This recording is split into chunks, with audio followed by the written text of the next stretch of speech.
Irmãos queridos, graça e paz a todos. Amém. Você vai abrir a sua Bíblia comigo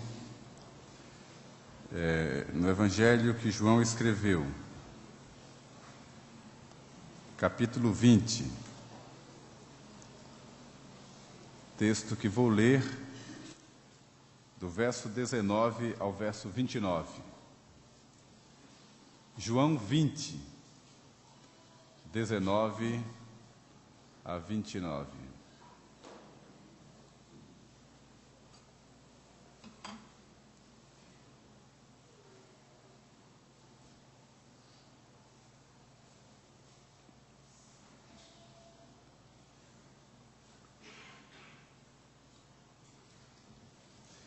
Diz-nos assim a palavra de Deus.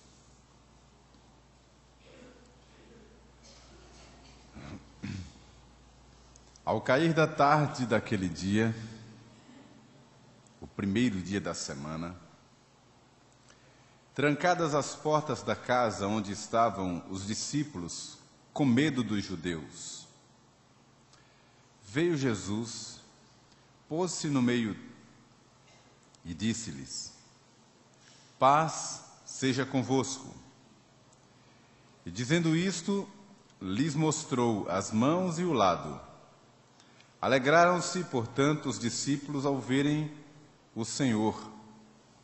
Disse-lhes, pois, Jesus outra vez: paz seja convosco.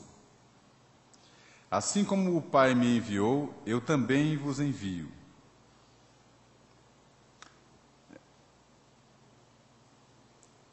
E havendo dito isto, soprou sobre eles e disse-lhes: recebei o Espírito Santo. Se de alguns perdoardes os pecados, ser-lhe-ão perdoados. Se lhes retiverdes, serão retidos. Ora, Tomé, um dos 12, chamado Dídimo, não estava com eles quando veio Jesus. Disseram-lhe então os outros discípulos: vimos o Senhor. Mas ele respondeu: se não vir nas suas mãos o sinal dos cravos, e ali não puser o dedo, e não puser a mão no seu lado, de modo algum acreditarei. Passados 8 dias, estavam outra vez ali reunidos os seus discípulos, e Tomé com eles. Estando as portas trancadas, veio Jesus, pôs-se no meio deles e disse: paz seja convosco. E logo disse a Tomé: põe aqui o dedo e vê as minhas mãos. Chega também a mão e põe-na no meu lado. Não sejas incrédulo, mas crente. Respondeu-lhe Tomé: Senhor meu e Deus meu. Disse-lhe Jesus: porque viste, creste? Bem-aventurados os que não viram e creram. Amém.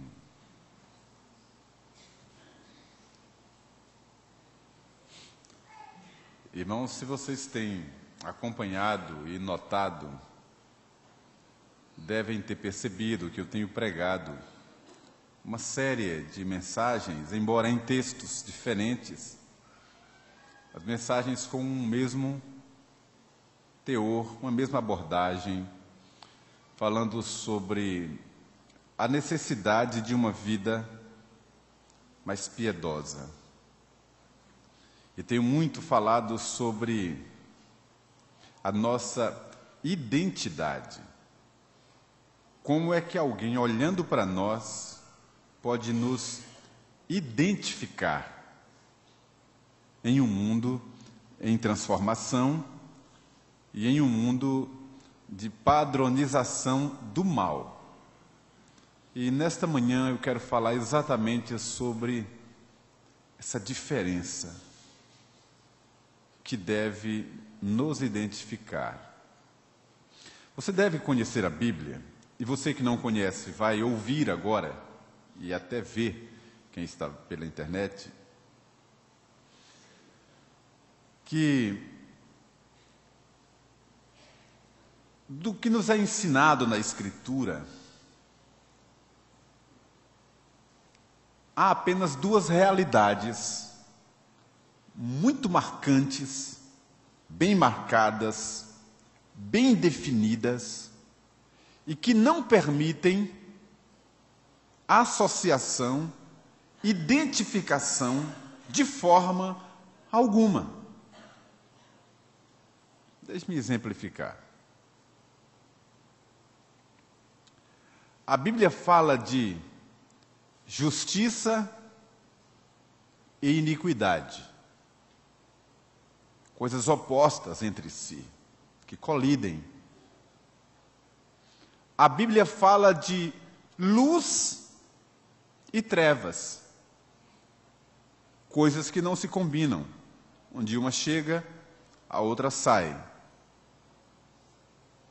A Bíblia fala de salvação, perdição, céu, inferno, Deus, o diabo, obra da carne, fruto do Espírito, e sai declinando. Eu poderia declinar vários outros exemplos, você já entendeu mais ou menos a linha de raciocínio.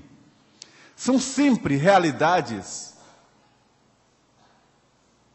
colidentes, que não se coadunam, que não se misturam, ao ponto de poder afirmar, como afirmei recentemente, que pelo menos no campo da fé, existem aqueles que estão mortos espiritualmente e os que estão vivos para Deus. Não há ninguém só desmaiado. Não existe ninguém em cima do muro. Eu não sei se contei, se não contei, vou contar agora. Se já contei, vou contar de novo. É uma historiazinha que diz que tinha um jovem que estava em cima do muro. E dois grupos, não é como sempre, um de um lado, outro do outro, chamando o jovem para o lado de cá. Cada um para o lado de cá, né? E então o grupo do mal, o grupo de Satanás, dizia: venha para cá, venha para o nosso lado, venha para cá. E outro grupo dizia: venha para a luz, para a bênção, para o bem, e chamava para cá. E diz que o rapaz estava em cima do muro. E encurtando uma longa história, o moral da história é que o rapaz disse que preferia ficar em cima do muro e esperar um tempo mais, etc. E então passa alguém e traz a sentença. Diz que quem está em cima do muro está do lado de lá. Está do lado de Satanás. Só quem está do lado de Cristo é quem está com Cristo. É uma historiazinha e que ilustra uma grande verdade. Eu já narrei para vocês, contei a história daqueles quadros que ilustram os 3 caminhos. E a primeira vez que eu vi um desses quadros, eu estava cortando o cabelo e aparando o cabelo, e tinha um quadro na parede onde aparecia uma estrada larga, espaçosa, muitos seguindo aquela estrada, e aparecia um desvio, uma outra estradazinha apertada, uns gatos pingados seguindo aquela estrada, e um outro grupo no meio do caminho, que é o grupo dos indecisos. É um quadro sugestivo, mas a Bíblia diz que só há 2 caminhos. Uns que seguem o caminho largo e os que seguem o caminho estreito. Não existe ninguém no meio do caminho. Os indecisos continuam no caminho largo. Essa é a realidade, a questão do em cima do muro. Não é? Ou a pessoa está em Cristo, ou não está em Cristo. A Bíblia fala de duas filiações, os filhos do maligno e os filhos de Deus. Não há ninguém quase salvo, não é? Quase salvo, ou meio perdido. Como? Pode falar. Quase convencido. Ou a pessoa nasceu de novo, ou continua na impiedade. Ou a pessoa está na luz, ou continua nas trevas. Ninguém está na penumbra.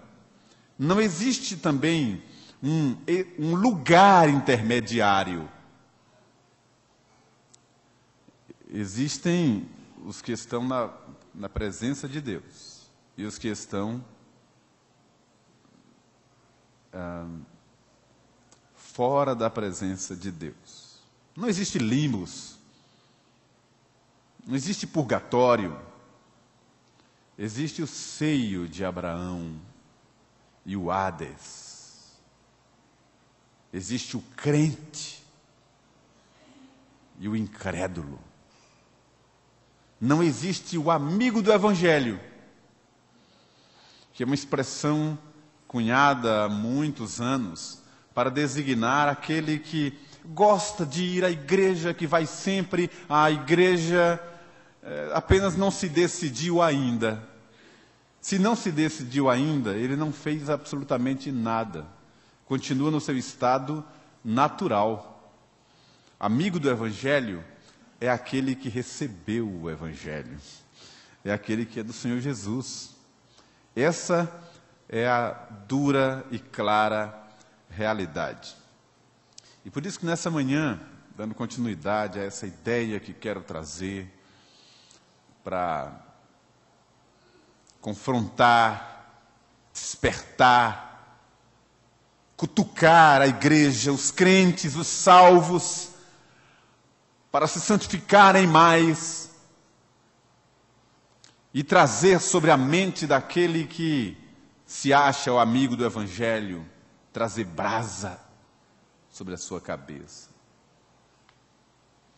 Essa passagem dos últimos momentos de Jesus, antes de ser assunto aos céus, ele aparece aos discípulos algumas vezes. Numa delas, Tomé não estava.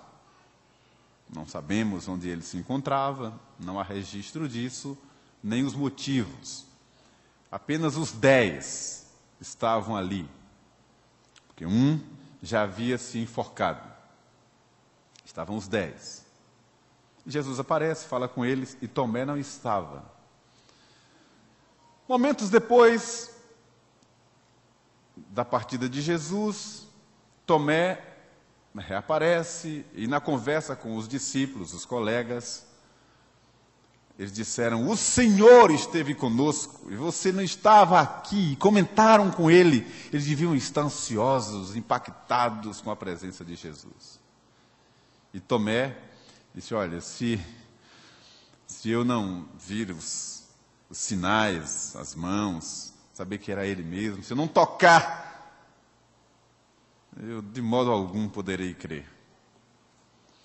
8 dias depois, Jesus aparece de novo, e agora estavam os 11. E Jesus, sem perda de tempo, vai ao encontro de Tomé. Diz: Tomé, aqui estou. Aqui estão os sinais dos cravos. Aqui está do meu lado o sinal da lança. Pode tocar. Veja que eu não sou um espírito, porque um espírito não tem carne e ossos, como vedes que eu tenho. E pediu que ele tocasse. E então Tomé cai prostrado, igualmente impactado, e diz: Senhor meu e Deus meu. E Jesus, certamente para ministrar aos demais e deixar para nós essa lição, ele diz: Tomé, porque você viu, creu? Bem-aventurados os que não viram e creram. Bem-aventurados serão os que não viram e irão crer em todas as gerações. Então aqui nesse texto, para mim fica clara a distinção entre o crente e o incrédulo. E o que eu quero pincelar, sem ser prolixo, sem ser muito prolixo, não existe pregador que não seja prolixo, mas não muito prolixo, quero partilhar os frutos dessa incredulidade e os frutos da fé. Porque quero iniciar falando que o que está em foco aqui não é uma afirmação verbal. Não é uma declaração formal de que crê ou não crê. Ou ainda mesmo o elemento acreditar. Mas os frutos gerados disso. Deixe-me explicar por que não é apenas o verbalizar que crê, ou simplesmente acreditar. É porque a Escritura diz que até mesmo os demônios creem. Os demônios creem e verbalizam isso. Pastor, onde é que um demônio fala e reconhece Deus e crê nisso? Em vários lugares. Inclusive tem uma passagem mais que curiosa no Evangelho de Marcos, quando Jesus chega a um território, uma região em Gadara, e tinha ali um homem possesso por legiões. E então, quando Jesus chega, desce do barco na areia da praia, o demônio vem ao encontro de Jesus, se lança aos pés dele, se ajoelha diante de Jesus e verbaliza o que ele crê, dizendo: Filho do Altíssimo, vieste perder-nos antes do tempo. Eles sabiam que Jesus era e é de fato Filho do Altíssimo. Eles creem nisso, eles sabem disso. Mas esse conhecimento, essa fé, não produz frutos de justiça. É sobre isso que eu vou partilhar com você nessa manhã. Quero que você abra o seu coração. Primeiramente, quero lhes falar sobre os frutos da incredulidade.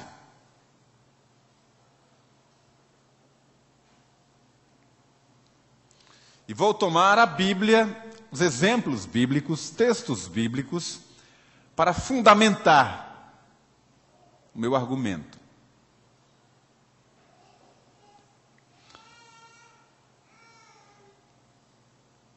Primeiramente, a incredulidade, segundo a Bíblia, endurece o coração. Endurece o coração.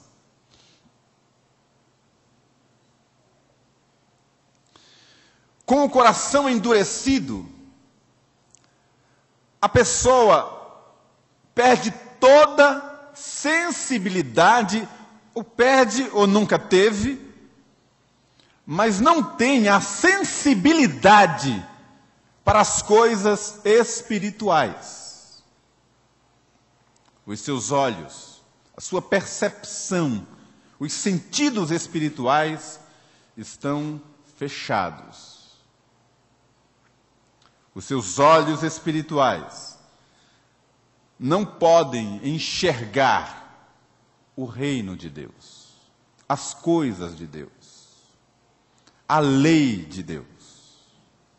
A Bíblia, um texto bíblico, emociona a tantos pela poesia, pela riqueza, pela beleza, mas nada além do texto. Já vi pessoas chorando e elogiando, emocionadas com um texto bíblico, mas elogiando a autoria, a beleza, a métrica, a poesia contida naquele texto, e fora daquilo, nada mais. Os ouvidos espirituais igualmente estão fechados para ouvir a voz do Cordeiro. A pessoa pode, com os ouvidos naturais, ouvir uma pregação, ouvir uma música que fala de Deus, ouvir um testemunho que realça a graça do Altíssimo. Qualquer coisa que venha do trono, ouve mesmo toda a mensagem e acha muito interessante, muito pertinente, muito inteligente por parte do pregador. Como foi feliz o pregador, o orador, que coisa linda, que coisa maravilhosa. E ficam encantadas com a oratória, com as palavras usadas, com a linguagem, com as ilustrações. Tudo aquilo encanta, é maravilhoso. E a pessoa ouve, mas não entende. Porque esse elemento espiritual só pode ser ouvido pelos ouvidos espirituais por aqueles que foram transformados do homem natural para o homem criado segundo Deus. São frutos da incredulidade, endurece o coração.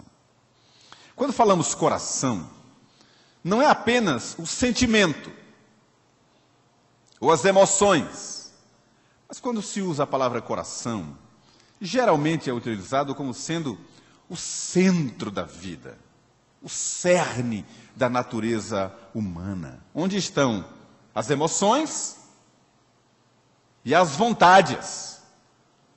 É o centro das decisões. Ou seja, o coração é a máquina que gerencia toda a vida. Seja a razão, seja a emoção, todo o nosso ser. Então, pensando nisso, é que a Bíblia, então, perfeitamente declara esse homem, esse ser, de coração endurecido, como sendo alguém que está espiritualmente morto. Porque não pode esboçar reações, sejam racionais, sejam emocionais. Não pode tomar decisões, pois espiritualmente está morto, conquanto fisicamente, socialmente, seja uma pessoa tão ativa, tão inteligente e tão produtiva, mas espiritualmente para Deus está morta. Efésios capítulo 2 descreve essa pessoa. E o curioso é que teologicamente está explicado, muito bem explicado, e não sabemos como é que alguém que se diz remido, salvo, conhecedor da palavra, olhando para essa realidade, não para ao menos para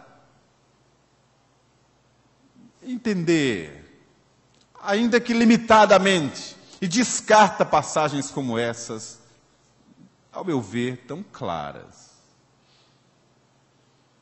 E muito recentemente, eu ouvi novamente aquele famoso pregador dos sábados de manhã,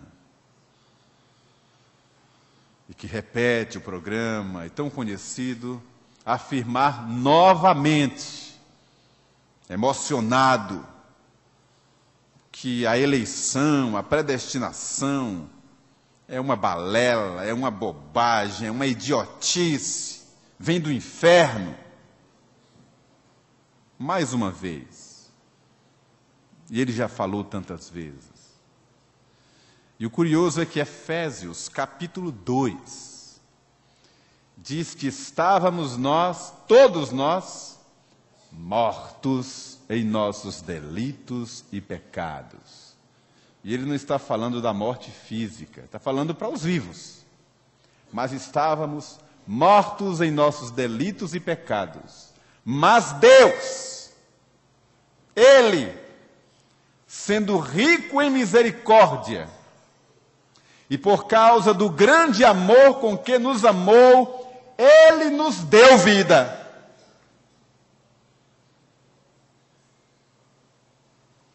Não dá para entender como essas coisas não chegam ao coração, ao centro nervoso,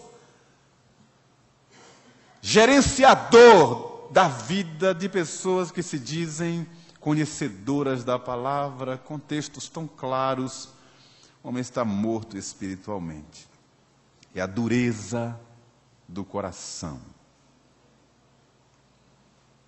como fruto da incredulidade. Deixe-me dar outro fundamento bíblico para isso. Abra o seu coração.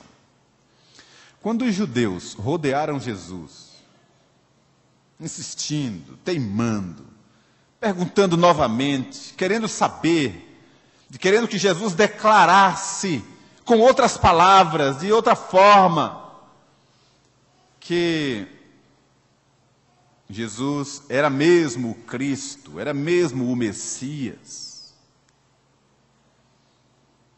Ouçam o que disse Jesus, quais foram suas palavras em resposta a isso. Jesus disse: isso eu tenho dito a vocês claramente. Está lá em João capítulo 10. Tenho dito claramente. Mas vocês não entendem, porque não são as minhas ovelhas. Porque as minhas ovelhas ouvem a minha voz e me seguem. Ou seja, aquela palavra de Jesus resolve a situação. O homem natural não pode entender e não aceita as coisas do Espírito de Deus, lhe parecem loucura, porque as coisas de Deus só se discernem espiritualmente. E o coração endurecido, seco, empedernido para as coisas espirituais, faz parte da condição do homem natural, é o incrédulo. E então vem os frutos. Primeiro, dureza de coração, com os seus efeitos. Segundo, um comportamento descomprometido com as coisas de Deus, naturalmente, em função do não crer que aquilo seja verdade. Então, o homem natural, ou incrédulo, age maldosamente, grosseiramente, porque não há sobre ele um temor,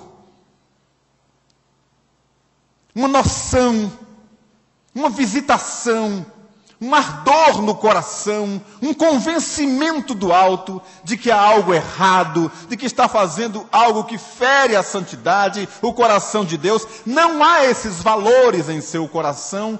Em função disso, eles agem ou se comportam de forma descomprometida com a lei de Deus. É como nos diz o proverbialista, no capítulo 30.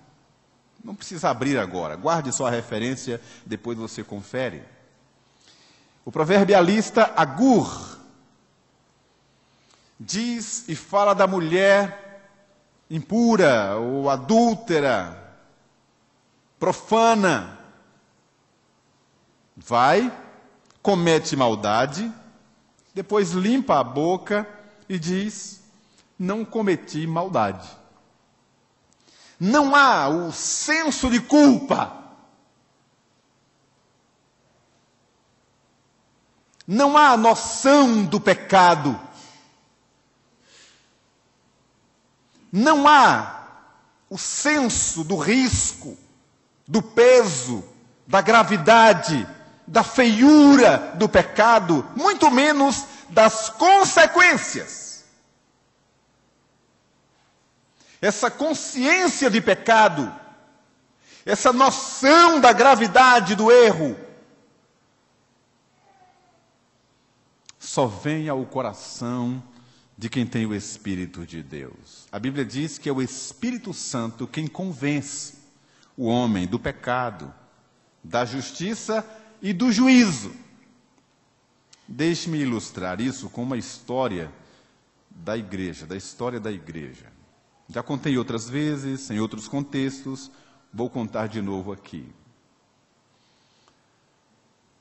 Jonathan Edwards, grande pregador, avivalista, escreveu um sermão que virou um livreto chamado Pecadores nas mãos de um Deus irado.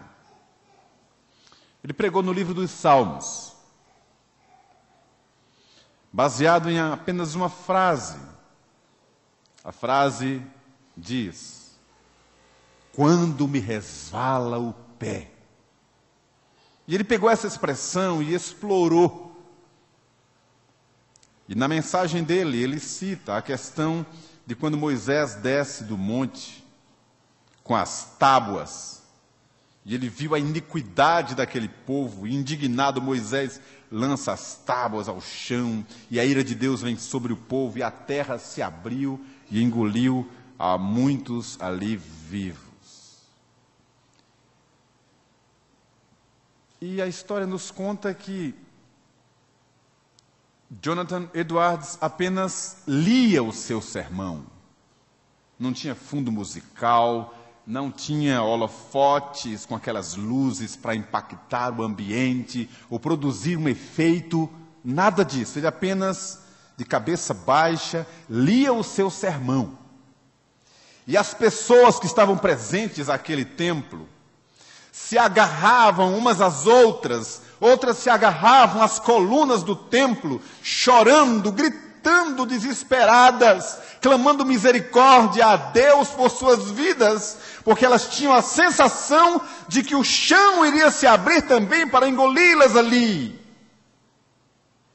Tamanha era a consciência de pecado, a noção da presença de Deus, um impacto tão grande que só pode ver, só pode ouvir, só pode sentir aquele que foi tocado pelo Espírito de Deus. O homem natural não tem essa consciência.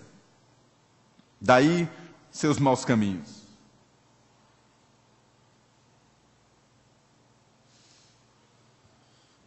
Então, coração endurecido, insensibilidade para as coisas espirituais. E, em segundo lugar, um comportamento natural, descomprometido, mundano, profano, blasfemo e todas as demais maldades, frutos desse coração sem Deus.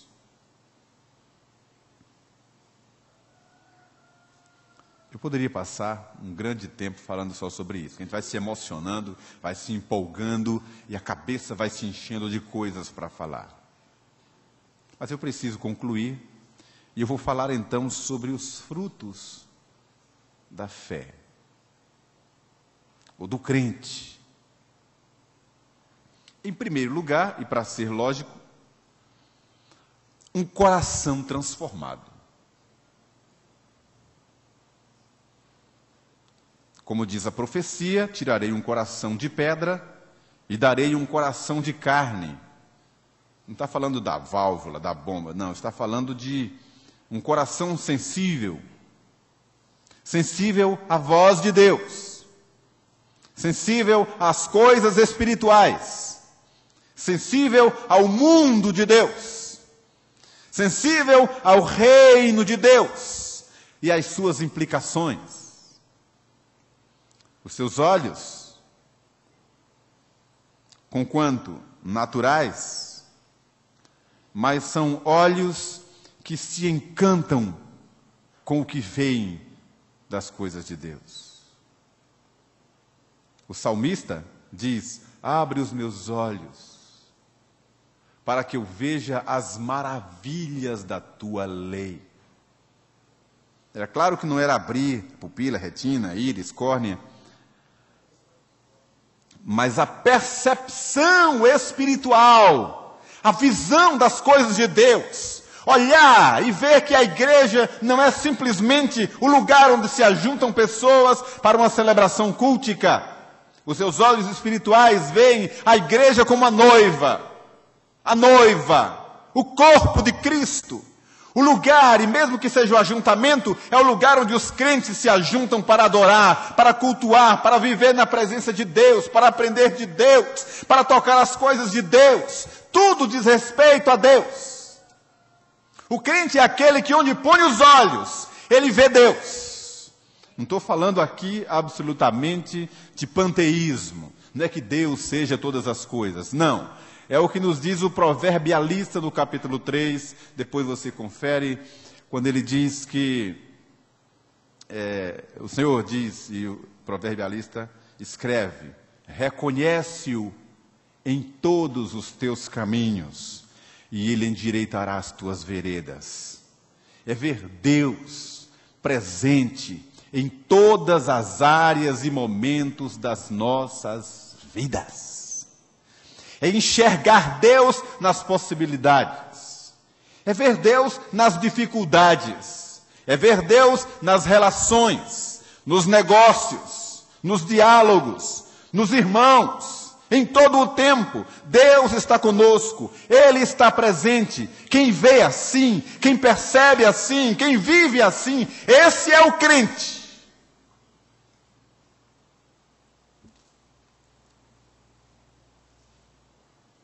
Os seus sentidos espirituais estão abertos, aguçados. Ouvir a voz de Deus, como nós descrevemos e como diz a Escritura, não é como ouvir, por exemplo, a minha voz aqui ao microfone.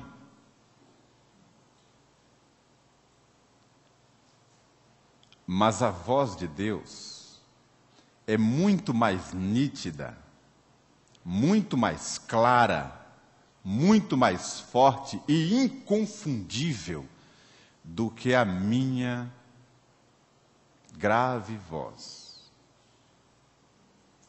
Para o crente, a voz de Deus é inconfundível. Isso faz parte da sensibilidade espiritual. Aí entram, naturalmente, as emoções e a razão. Eu não entendo por que alguns grupos, inclusive reformados, procuram extirpar do meio litúrgico, cultico, da experiência devocional, a emoção. Já vi com esses olhos, que talvez a terra não coma, eu não resisto, toda vez eu tenho que dizer isso. E é teologia, né? Pregador pedindo desculpas à congregação, porque se emocionou e deixou que os olhos lacrimejassem. Desculpa.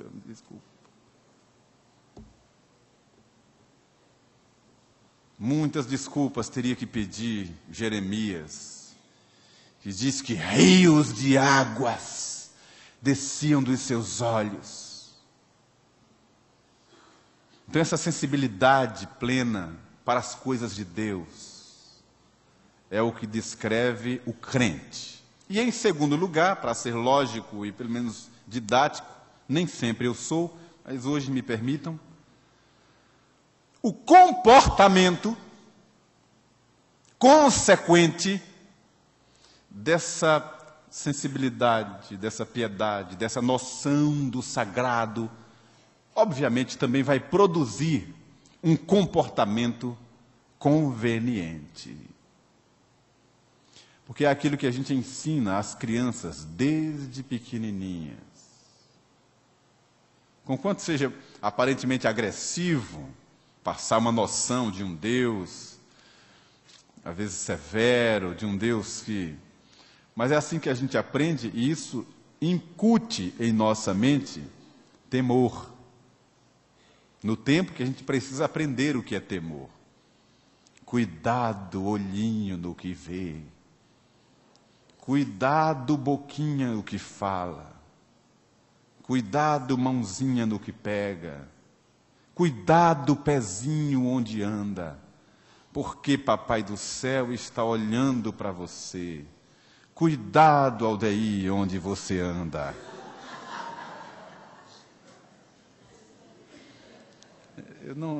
Isso é uma maravilha. Aí a criança cresce com aquela noção do sagrado, do temor de Deus. E o seu comportamento é um comportamento policiado.